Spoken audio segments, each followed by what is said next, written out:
Friends, जय Hind. Atharva IAS की Kapil tricks YouTube channel पर आप सभी का स्वागत है। दोस्तों, आज का हमारा topic Indian government act 1935, Bharat शासन अधिनियम 1935 है। ये जो हमारा टॉपिक है, ये यूपीएससी, स्टेट पीसीएस, आरओआरओ या अदर्स स्टेट जो भी पीसीएस हैं या एसएससी लेवल का भी कोई एग्जाम है, तो उसके लिए ये टॉपिक हमारा इम्पोर्टेंट है।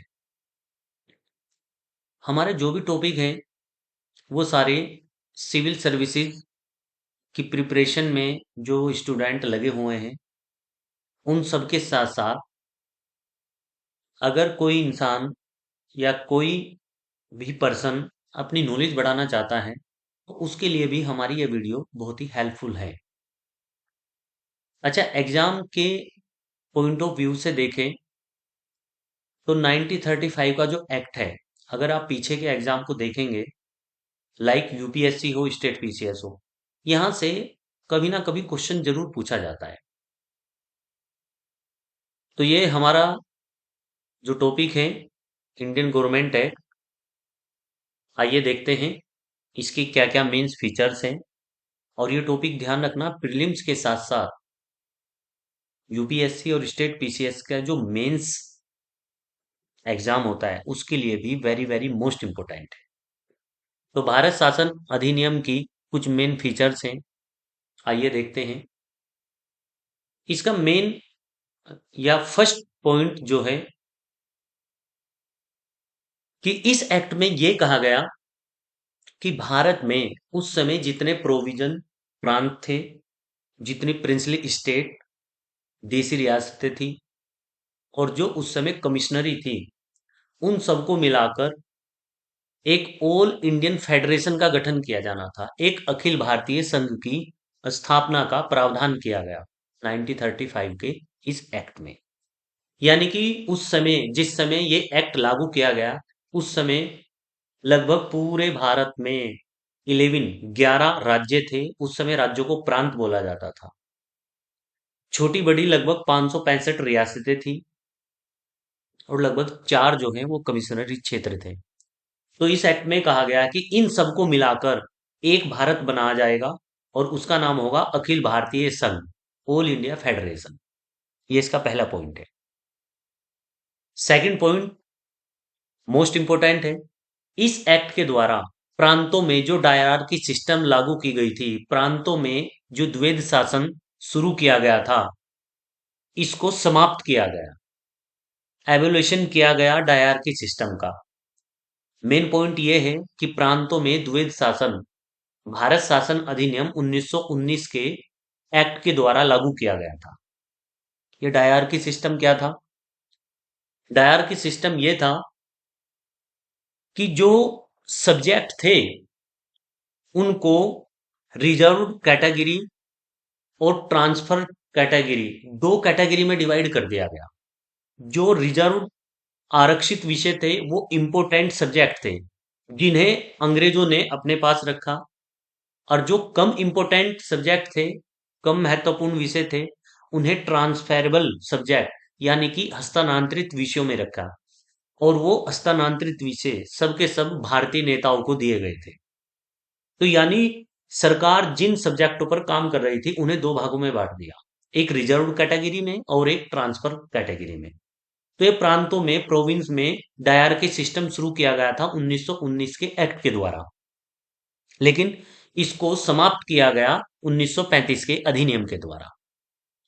इसी का थर्ड पॉइंट है, जो प्रांतों में डायरकी सिस्टम था, द्वैध शासन था, उसको समाप्त किया गया प्रांतों से, और 1935 के अधिनियम के द्वारा इसको केंद्र, सेंट्रल लेवल पर शुरू किया गया।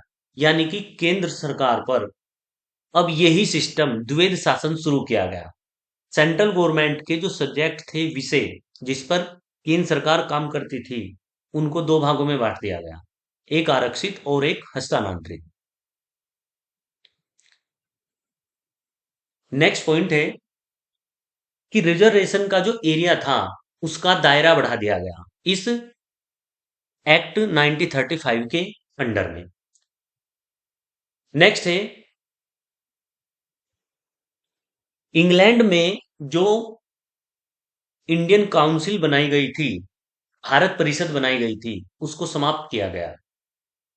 भारत परिषद, इंडियन काउंसिल बनाई गई थी 1858 भारत शासन अधिनियम 1858 के अंतर्गत, और जिसको समाप्त किया गया था 1935 के अंतर्गत। इसी भारत परिषद के अंतर्गत, जिसका गठन 1858 में किया गया था, इसी में एक नई पोस्ट बनाई गई थी जिसका नाम था भारत सचिव, इंडियन सेक्रेटरी, जो गवर्नर जनरल से भी बड़ी पोस्ट होती थी। लेकिन ये समाप्त किया गया 1935 के एक्ट के द्वारा। Most important point, next point,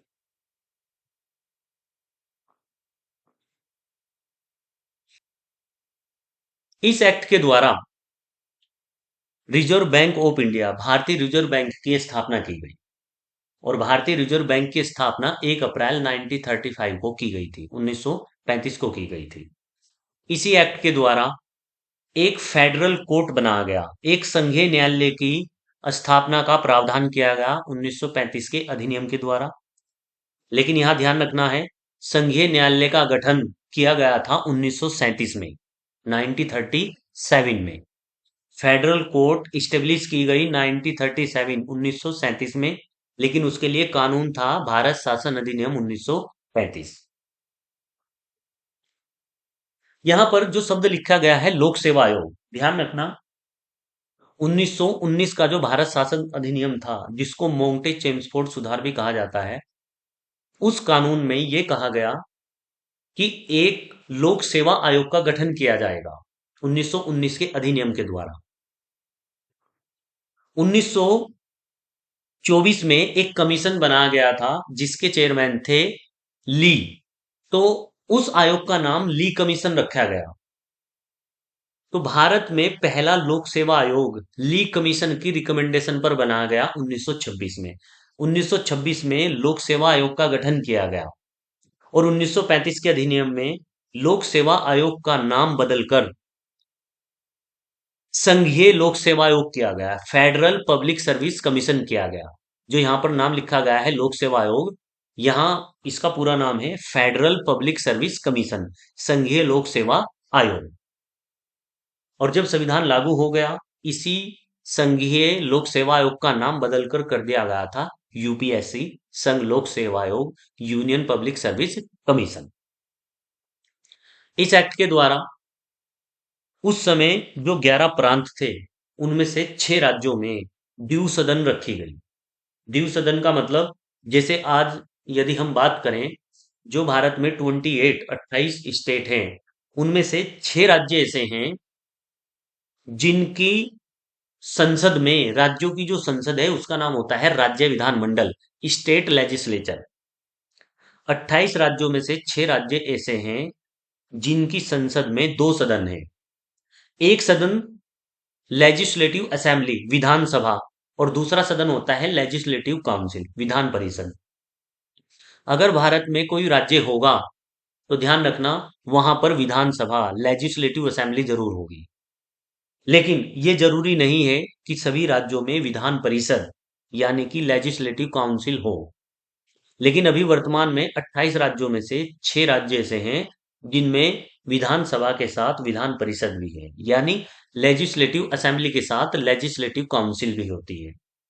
जो विधानसभा है उसके मेंबर को कहा जाता है एमएलए, और जो विधान परिषद है उसके मेंबर को कहा जाता है एमएलसी। एमएलसी बोले तो मेंबर ऑफ लेजिस्लेटिव काउंसिल, और एमएलए के यहाँ मीन्स होता है मेंबर ऑफ लेजिस्लेटिव असेंबली, यानी कि राज्य विधानसभा का सदस्य। तो इस समय भी 6 राज्यों में विधान परिषद है, और 1935 के अधिनियम में भी जो 11 राज्य थे, 11 में से 6 राज्यों में भी उस समय विधान परिषद थी। यदि हम आज के राज्यों की बात करें, तो 6 राज्यों के लिए जो विधान परिषद है उसकी एक शॉर्ट ट्रिक है जिसका नाम है यूं आम बिकते हैं। यूं आम बिकते हैं, ये एक शॉर्ट ट्रिक है जिसमें भारत में उन 6 राज्यों के नाम है जहां पर विधानसभा के साथ साथ विधान परिषद भी है। यू का मतलब यूपी, आम का आम में, आ का मतलब आंध्र प्रदेश, मै का मतलब महाराष्ट्र, बिकते हैं बी का मतलब बिहार, कै का मतलब कर्नाटक और ते का मतलब तेलंगाना। यानी कि उत्तर प्रदेश, आंध्र प्रदेश, महाराष्ट्र, बिहार, कर्नाटक और तेलंगाना 6 स्टेट ऐसे हैं जहां पर 2 सदन हैं या विधानसभा के साथ साथ विधान परिषद भी मौजूद है। तो ये जो एक्ट था 1935, इसके कुछ फीचर्स फीचर्स हैं जिसके ऊपर हमारी ये आज की क्लास है। और इसी एक्ट में ये भी कहा गया था, या जो बर्मा है, आज का जो देश है म्यांमार, 1935 के अधिनियम के द्वारा बर्मा को भारत से अलग किया गया है, सेपरेट किया गया था बर्मा को। और 2 नए स्टेट बनाए गए, एक का नाम था उड़ीसा और दूसरे का नाम था सिंध। सिंध आज जो स्टेट है वो पाकिस्तान के पास चला गया है, वो भी 1935 के अधिनियम का ही एक पार्ट है। दूसरा पॉइंट ये है कि जब संविधान लागू किया गया, या संविधान सभा जब संविधान का निर्माण कर रही थी, तो ध्यान रखना, भारत का जो संविधान है उसका लगभग 70 से 75 भाग भारत शासन अधिनियम 1935 से ही लिया गया है। और जो बाकी पार्ट है वो हमने दूसरे देशों के संविधान से एडोप्ट किया है। दूसरे देश के संविधान से हमने कुछ चीजों को उधार लिया है। तो आज का ये हमारे टॉपिक था भारत शासन अधिनियम। हमारा जो चैनल है उसको सब्सक्राइब करें और ज्यादा से ज्यादा उसको शेयर करें, और देखते रहिए हमारे चैनल को इसी तरह की कुछ वीडियो के साथ। तो जो बच्चे अपने एग्जाम की तैयारी कर रहे हैं उन एग्जाम के लिए ये इस तरह की वीडियो बहुत ही आपके लिए हेल्पफुल होगी। तो थैंक यू वेरी मच, धन्यवाद।